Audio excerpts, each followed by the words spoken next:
انشاءاللہ ہم آپ صلی اللہ علیہ وسلم کے خاندان، نشو و نما اور نبوت سے پہلے کے حالات کا تھوڑا سا ذکر کریں گے۔ اعوذ باللہ من الشیطان الرجیم، بسم اللہ الرحمن الرحیم۔ جو بھی ضروری سوالات آئیں گے آپ نوٹ کر لیں تاکہ آپ کو آسانی ہو جائے۔ نسب نامہ پاک، آپ کا نسب نامہ پاک یہ ہے: محمد بن عبداللہ بن عبد المطلب بن ہاشم بن عبد مناف بن خسی بن کلاب بن مرہ بن کعاب بن لوی بن غالب بن فہر بن مالک بن نظر بن کنانہ بن خزیمہ بن مدر کے بن الیاس بن مزر بن نزار بن معاذ بن عدنان۔ ماشاءاللہ۔ عدنان بالاتفاق حضرت اسماعیل علیہ السلام کی نسل سے ہیں، لیکن دونوں کے درمیان کتنی پشتیں ہیں اور ان کے نام کیا کیا ہیں اس بارے میں بڑا اختلاف ہے۔ آپ صلی اللہ علیہ وسلم کی والدہ کا نام کون بتا سکتے ہیں؟ بی بی آمینہ۔ جی ماشاءاللہ۔ آپ صلی اللہ علیہ وسلم کے دادا کا نام؟ عبد المطلب۔ نانا کا نام؟ نہیں ہے وہ۔ وہب بن عبد مناف۔ ان کے والدہ زہرا، ٹھیک ہے، نانی آ کر زہرا، دادا آ کر عبد مناف۔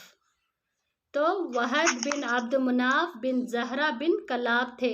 یہ وہی کلاب ہیں جو والد کی طرف سے بھی آپ صلی اللہ علیہ وسلم کے نسب نامے میں آتے ہیں۔ کہا جاتا ہے کہ ان کا اصل نام عروہ یا حکیم تھا، لیکن وہ کتوں کے ذریعے بکثرت شکار کھیلا کرتے تھے، اس کے لیے کلاب کے نام سے مشہور ہو گئے۔ عربی میں کلاب کتوں کو کہتے ہیں۔ آپ صلی اللہ علیہ وسلم قبیلہ قریش سے تعلق رکھتے تھے، جو پورے عرب میں سب سے معزز قبیلہ تھا۔ قریش دراصل فہر بن مالک یا نظر بن کنانہ کا لقب تھا، بعد میں اس کی اولاد اسی نسبت سے مشہور ہو گئی۔ یوں تو اس قبیلے کو ہر دور میں سیادت حاصل رہی، لیکن خسی کو ایک منفرد مقام حاصل ہوا۔ اس کا نام زید تھا اور وہ بچپن میں یتیم ہو کر والدہ کے ساتھ ملک شام کے قریب قبیلہ عذرا میں جا بسا تھا اور وہیں پلا بڑھا بھی تھا، لیکن جوان ہو کر مکہ آ گیا اور کچھ ہی دنوں کے بعد خانہ کعبہ کا متولی بن گیا۔ یہ قبیلہ قریش کا پہلا شخص تھا جو خانہ کعبہ کا متولی ہوا۔ متولی ہونے کے بعد یہ تھا کہ اس کے ہاتھ میں خانہ کعبہ کی کنجی ہوتی تھی، وہ جس کے لیے اور جب چاہتا تھا کعبے کا دروازہ کھولتا تھا۔ اللہ اکبر۔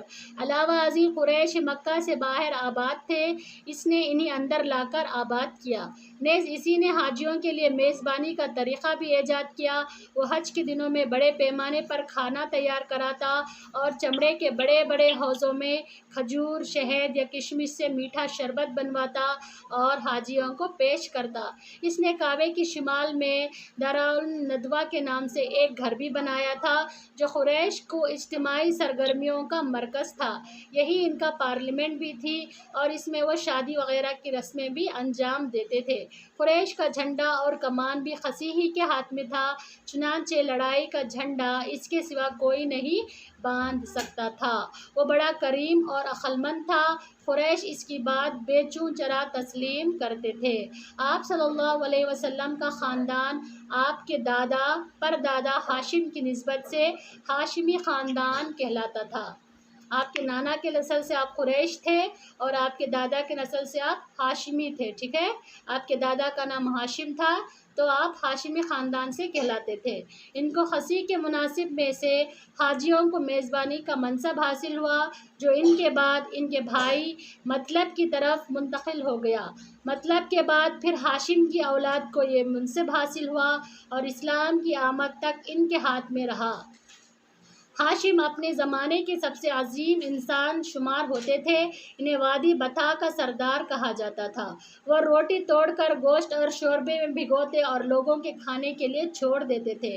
چونکہ عربی میں اسی طرح کسی چیز کے توڑنے کو حشم اور توڑنے والے کو ہاشم کہتے ہیں، اس لیے ان کا نام ہاشم پڑ گیا، ورنہ ان کا اصل نام عمرو تھا۔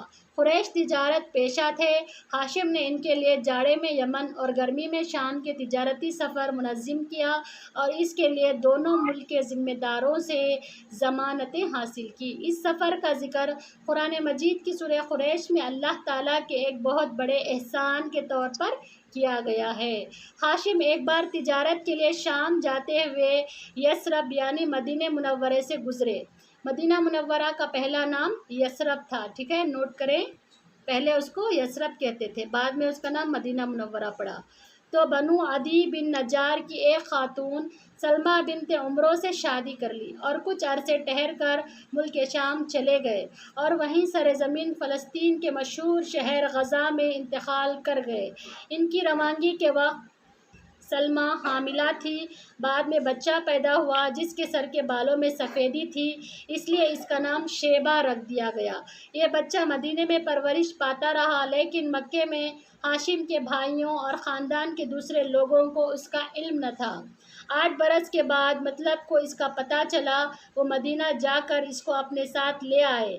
جب مکے میں داخل ہوئے تو لوگوں نے سمجھا کہ یہ ان کا غلام ہے، چنانچہ اسے عبد المطلب کہنے لگے اور بالآخر وہ اسی نام سے مشہور ہو گیا۔ عبد المطلب بہت خوبصورت اور عظیم تھے، ان کے دور میں ان کا ہم مرتبہ کوئی نہ ہوا۔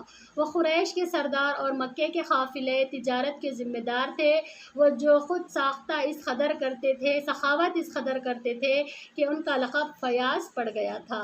ان کے دسترخوان کا پس خوردہ مسکینوں، جانوروں اور چڑیوں کو کھانا کھلانے کے لیے ڈال دیا جاتا تھا، اور اس بنا پر ان کا یہ عرف بن گیا تھا کہ زمین پر انسانوں اور پہاڑ کی چوٹیوں پر وحشی جانوروں اور چڑیوں کو کھلانے والا۔ انہیں زمزم کا کنواں بھی کھودنے کا شرف حاصل ہوا۔ کس نے کھودا تھا؟ عبد المطلب نے، ٹھیک ہے، زمزم کا کنواں انہوں نے کھودا تھا۔ تو اس کنویں کو بنو جرہم نے مکے سے جلا وطن ہوتے وقت کاٹ دیا تھا۔ اس وقت اس کی جگہ نامعلوم چلی آ رہی تھی۔ عبد المطلب کو خواب میں اس کی جگہ بتلائی گئی اور کھودنے کا حکم دیا گیا۔ اللہ اکبر! انہوں نے کھودا تو پرانا کنواں برآمد ہو گیا۔ انہی کے زمانے میں خانہ کعبہ پر ہاتھی والوں کے حملے کا واقعہ بھی پیش آیا۔ یہ سب حبشی تھے۔ ان کے سردار کا نام ابرہہ تھا جو یمن میں قابض اور حکمران تھا۔ سورۃ الفیل جب نازل ہوئی تھی تو اسی واقعے کے دوران اللہ تعالیٰ نے سورۃ الفیل کو نازل کیا تھا۔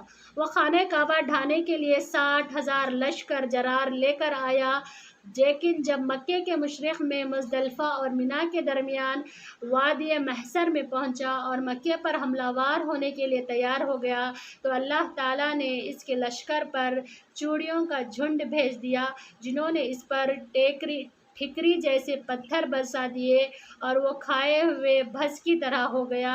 یہ واقعہ آپ صلی اللہ علیہ وسلم کی پیدائش سے 55 دن 50 پر 5 دن پہلے پیش آیا تھا۔ تو یہ بھی نوٹ کریں، یہ ہاتھیوں والا قصہ جو ہے آپ صلی اللہ علیہ وسلم کی پیدائش سے 50 دن یا پھر 50 پر 5 دن پہلے پیش آیا تھا۔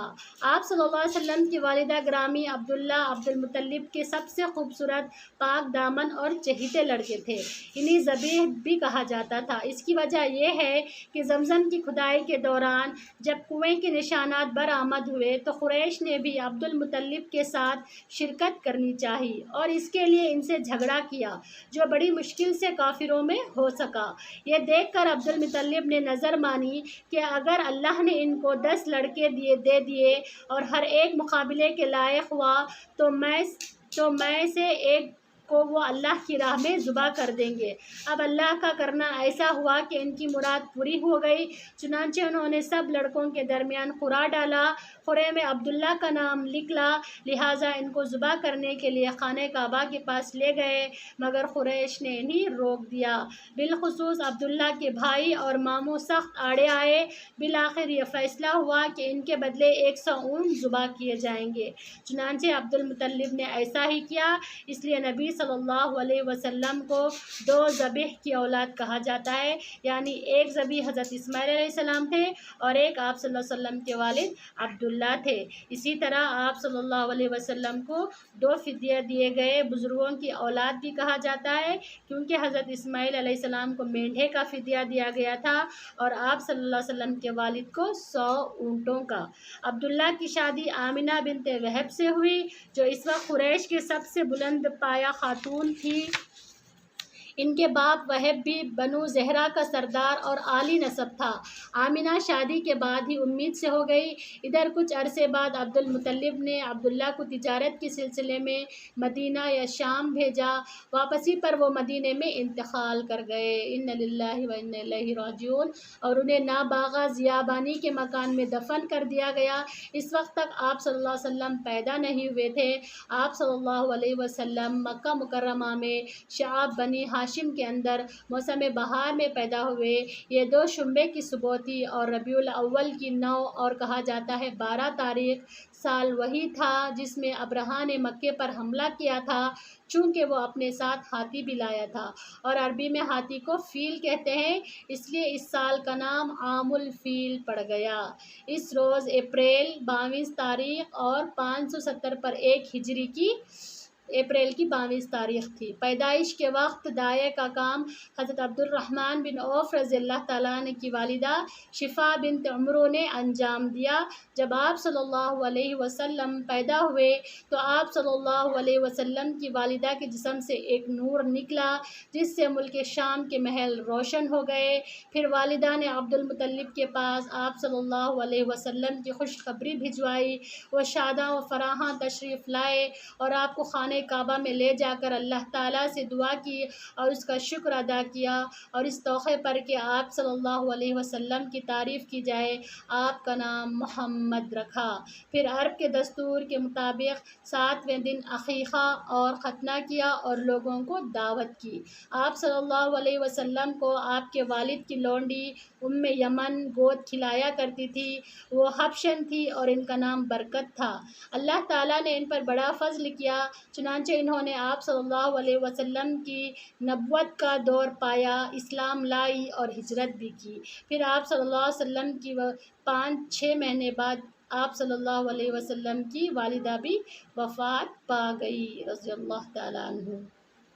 انشاءاللہ اس کے بعد کا آدھا قصہ کل پڑھیں گے۔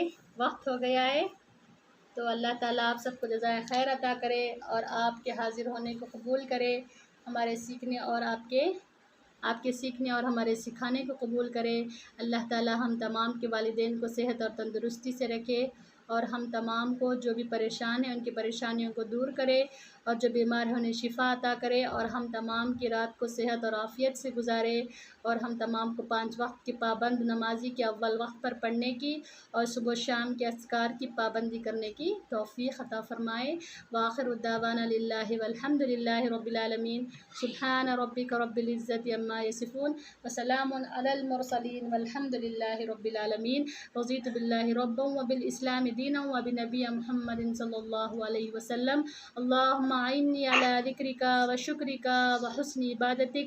اللہم لا مانع لما اعطیت ولا معطی لما منعت لا ينفع ذا الجد منک الجد۔ اللہم اعنی علی ذکرک وشکرک وحسن عبادتک۔ اللہم انی اعوذ بک من جہد البلاء ودرک الشقاء وسوء القضاء وشماتۃ الاعداء۔ اللہم انی اعوذ بک من البرص والجنون والجذام ومن سیء الاسقام۔ اللہم انی اعوذ بک من شر نفسی ومن شر قلبی ومن شر بصری ومن شر لسانی ومن شر ممن لا الہ الا انت۔ اللہم انت ربی لا الہ الا انت خلقتنی وانا عبدک وانا علی عہدک ووعدک ما استطعت اعوذ بک من شر ما صنعت ابوء لک بنعمتک ابوء بذنبی فاغفر لی فانہ لا یغفر الذنوب الا انت۔ اللہم انی عبدک وابن عبدک وابن عبدک ماض فی حکمک عدل فی قضاؤک اسألک بکل اسم هو لک سمیتہ بہ نفسک او انزلتہ فی کتابک او علمتہ احدا من خلقک او استحضرت بہ علم یجعل القرآن رضی قلبی ونور صدری وجلاء حزنی وہمی وغمی۔ ربنا لا تزغ قلوبنا بعد اذ ہدیتنا وہب لنا من لدنک رحمہ۔ اللہم انی نسألک علما نافعا وعملا متقبلا ورزقا طیبا۔ اللہ ربی لا اشرک بہ شیئا۔ سبحانك اللهم وبحمدك نستغفرك ونتوب إليك. اللهم صل على سيدنا محمد وعلى آل محمد كما صليت على إبراهيم وعلى آل إبراهيم إنك حميد مجيد.